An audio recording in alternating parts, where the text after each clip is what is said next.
Hello and welcome to the demonstrational video on the 2021 Burstner Delphin 727. So we'll run around the outside and then we'll move on to the inside controls. First things first, the bonnet catch is just here. If you pull that lever, that releases the bonnet. The blackout blinds for the windscreen and the side windows are here, so you just pinch those two little tabs together, draw that across, and these concertina blinds black out the windscreen. They've got a magnetic strip along here for the adjacent blind on the other side. So there's a little cutout there which allows for the rear view mirror. So that allows those to join together, and they're just magnetic.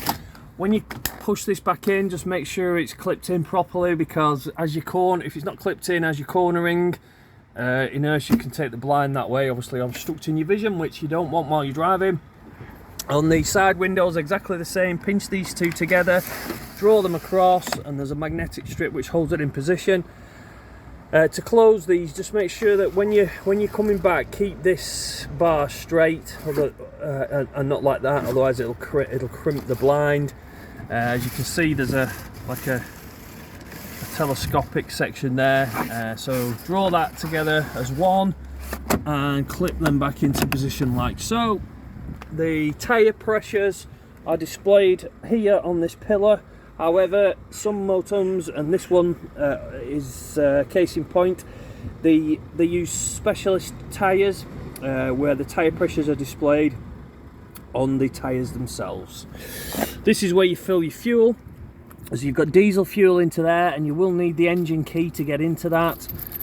So engine key into there. And this model, with it being a Euro 6, has AdBlue additive, which is filled there. When the AdBlue is needed to be filled, then a display comes up on the dashboard. So they're the fuel fillers.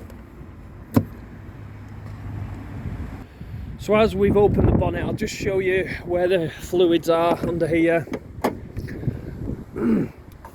Let's lift up the bonnet. Okay, so we have washer fluid fill there. We have coolant, brake fluid, oil fill, dipstick for the oil level. If you ever need to jump start this vehicle, then you're required to put the positive terminal onto this little tab here. You sometimes need to put the key in just to release it. So your positive red cable goes onto there, and then the black cable goes onto there. So if you ever need to jump start it or jump start somebody else, that's how you do that. So working on around the vehicle then, the next thing along here, we have a vent for the boiler. So this is where the boiler vents if you're running it on gas, so you'll obviously get steam and gas exhaust coming out of that. So that just needs to be kept clear and free of debris. If you park next to an obstacle that's very tight up here, you'll get the sensor stopping the boiler from working because it senses that there's carbon monoxide in the flue. So that just needs to be kept clear. The drain for the wastewater is just here. So that pipe there is where the wastewater, when you drain it, that's where the wastewater comes from. That little bar, which is this one here, there's a little key which is required to open the tap. So that's how you open the tap for the wastewater, and I'll show you that as we work our way around the vehicle. So that requires a little key, just like an Allen key, goes onto there like a handle, and that's how you drain the wastewater down. Very important that you drain all the water out of this motorhome in freezing conditions. If water's left in there, it can expand in the tank and it will damage the tank. So that is the wastewater. There's an indication on the control panel to tell you how full that is, but we'll come to that in a second. So next thing along then is the toilet cassette. This is where the toilet waste is gathered. To open that, you press those two buttons in and that reveals the cassette. To get this out, you lift up that little handle there, slide the cassette out. So this is what contains the toilet waste So to empty it, slide that nozzle over like that, remove the cap off the end, turn it upside down and pour the toilet waste out. As you're doing so, press that button in, it lets air in as the liquid is coming out. This is a chemical toilet cassette, so it requires chemical to break down the smells and the solid waste. And to fill that, you just slide this back like so, open up this valve here, pour the required amount of chemical into the bottom, or indeed you can use sachets, a little bit of water in the bottom once you've rinsed it all out and cleaned it, and then it's ready to use again. Before you put it back into its housing, make sure that that is straight and the blade is closed. Slide that back on, put your nozzle back in, and it'll just slide back into its housing. This does have a handle on it so that you can wheel it over to the waste disposal point, which extends like that, and wheels for ease of carrying it to the disposal point. So once it's been emptied and prepared again with the chemical, you just slide that back in like so, and that's ready to use again. Next one along is the gas locker. So again, pressing those two buttons in at the top there, you've got to press them in together. Now this has got a refillable system, so at the filling point, now whether it be a garage or a specialist gas supplier, you just take that nozzle out, screw the thing in, the filler nozzle into there, and pump the gas in. You can't overfill it, it will stop when these bottles are 80% full, so you can't overfill them. And obviously you can see that's how it fills via that tube. There's an indicator on these to show you how full the bottle is, and to switch the individual bottles on and off, then it's these taps here. So unscrew that, that's on, screw it clockwise, that will switch the gas supply off, and it's exactly the same on that bottle there. There's a changeover valve, which is this thing here, so you can turn that towards the bottle that you require the gas to come from, leave it in the middle and it'll draw from both, or obviously turn it this way and that's going to be the front bottle. There's a regulator inline, so you don't need to worry about any gas pressure regulation. As you can see there, it's telling you about the gas pressure, but it's got an inline regulator, so that's all fine. So working on around the motorhome then, this model has been fitted with a bike rack. To operate the bike rack, I'll just undo these cables. So I've just undone this restraining strap here, so take that off. So once you've got the restraining strap off, this section here folds down like so. This will take 4 bikes, so the bike wheels go in here. You put these straps over the wheels. You can see it's like a ratchet system, so you just push that in, and those straps go over the top of the wheels. The crossbars are mounted onto these here, so that keeps the bikes in position, and then this just pushes back up like so, and put the restraining strap back on. So this model has got a reversing camera, that's the lens for it. When you select reverse, it automatically comes on. If that's wet, you will get a distorted vision through that, but as you move off, it should dry. Just make sure that's kept clean, obviously, to avoid a distorted view through the camera. So you've got your garage in here. The awning winder is just there. There is a separate video on our YouTube channel. YouTube channel showing you how awnings operate. In here we've got the ladders for the bed. There's a toolkit just there, instruction manuals, the puncher, repair kit, fix and go kit. Another noteworthy thing in here is the circuit breaker is just here. So basically that is like a main circuit breaker that you would use at home. So in the operating position they're up like that. If they slide down like that, then you have broken the circuit. So they're in the on position, down is the off position. To test that you've got mains coming into the motorhome, you can press that button there, We're not plugged in now, but if we were, that would shoot down. So that's a quick test to make sure that you've got mains coming into the motorhome. This little board here underneath is the water tank. So when you're filling the fresh water tank, that's where all the water goes. To drain this down, again, very important that you drain this down, because if you leave water in here in freezing conditions, it'll expand, it'll crack the tank, and obviously you want all the water out of all these associated pipes. So yeah, make sure all the water comes out of here. With this tank, you can drain it down to 20 litres so that you're not carrying unnecessary weight while you're travelling. If you know you need a bit of water when you get to your destination, then you can carry it. So to do that is this little knob here. If you turn that anti-clockwise, you'll hear it click. That takes you down to the 20 litres. If you then further unscrew it, it'll drain it down fully. To fully close it, then you just tighten it up. Just do it so it's finger tight, don't over tighten it or you'll strip the thread. So that's now closed and the tank is ready to be used. So obviously just adjacent to that water tank, which is in the garage here, you've got the filler. You simply just put a hose pipe into that and fill it until water pours back out. You can't overfill that. So that's where the fresh water is filled. Working on along, the customers asked us to fit an external barbecue point on this model, and that's where that is. So there's a little key that you put into there, turn it with it's got a nozzle on the end, and that gives you access to your gas supply on the outside of the motorhome. This is where the mains supply comes into the motorhome, so that's where the mains cable goes. On the cables, they've got a little lid that slides into there. So yeah, that's where the filler, mains cable is inserted.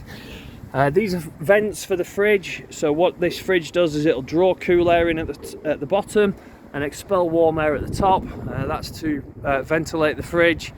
Again, just need to be kept clear of debris. So they're just the vents for the fridge. So we'll move on into the motorhome now. The main control panel is just here. So to switch everything on and off in the motorhome, it's this button here. This button above it here will tell you about your habitation battery. So it's showing you your motorhome, sort of back end of the motorhome, and that tells you about your battery condition, as you can see that as indicated by these LEDs here. So that's telling you about your battery condition for the leisure battery. As you can see, this is the front end of the motorhome, so that's telling you about your engine battery.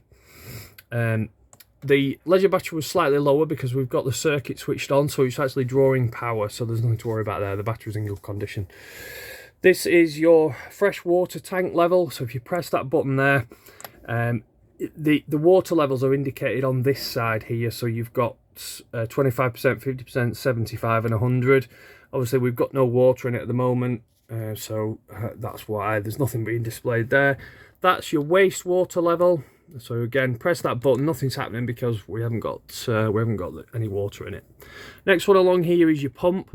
So you need a means of pumping the water from the freshwater tank, which we showed you in the garage. So what you would do when you first fill up with water, switch your pump on, and you can see that it's shown there that the pump is activated. Come over to your sink and switch on the hot water first, and open up the tap on hot water, and wait until you get a pure flow of water coming out of your tap.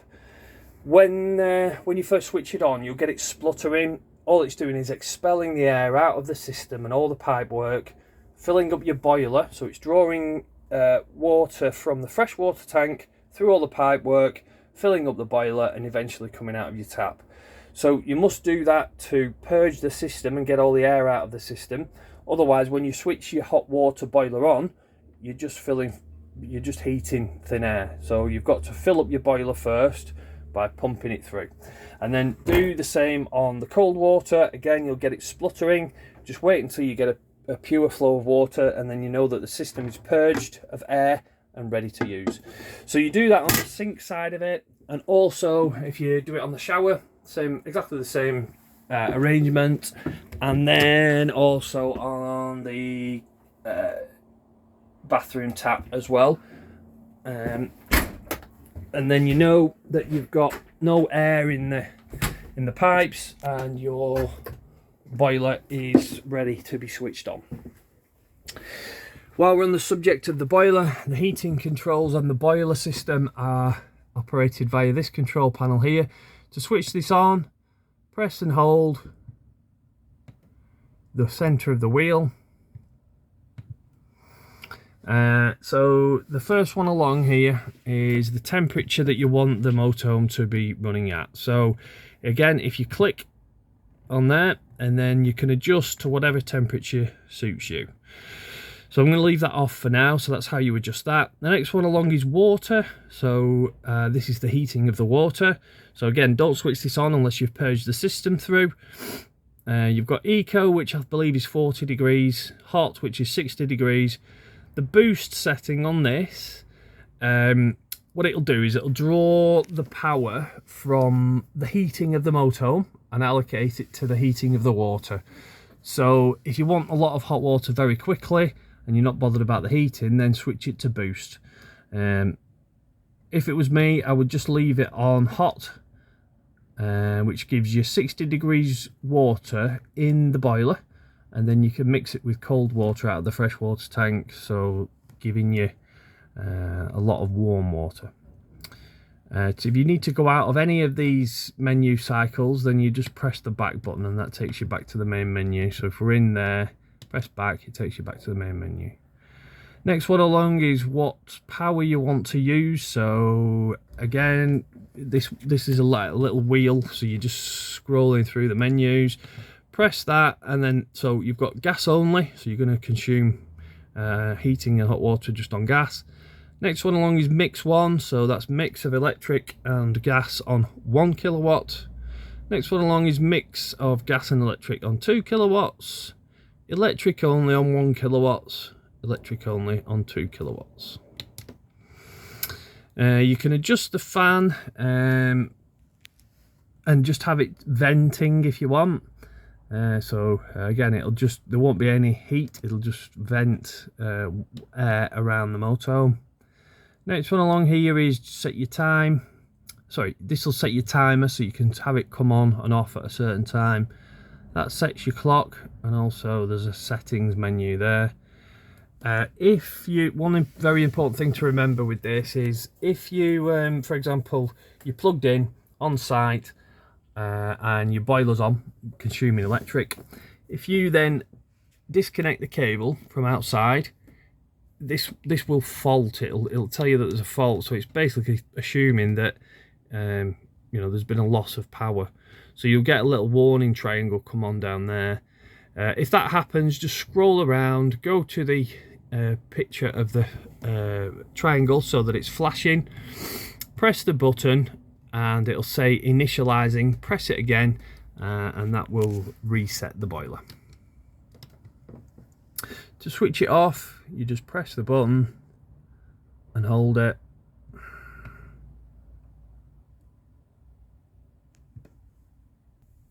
Press the button and hold it, and that switches your boiler control off.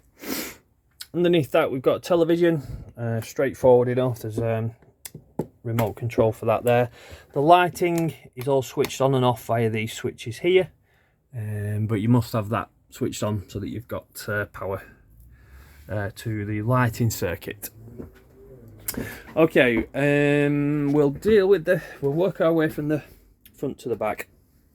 To swivel the seats around, these have both got captain's chairs. There's a little lever there, you just pull that and then that will allow you to swivel the seat around. Underneath this seat here, behind the passenger's captain's seat, that's where the boiler is housed. So there's a vent. Obviously, the vent for the outside of the boiler is adjacent to that. I'm going to take all these cushions off, and I'll just show you where the boiler is. So that's with the cushions off. These then fold back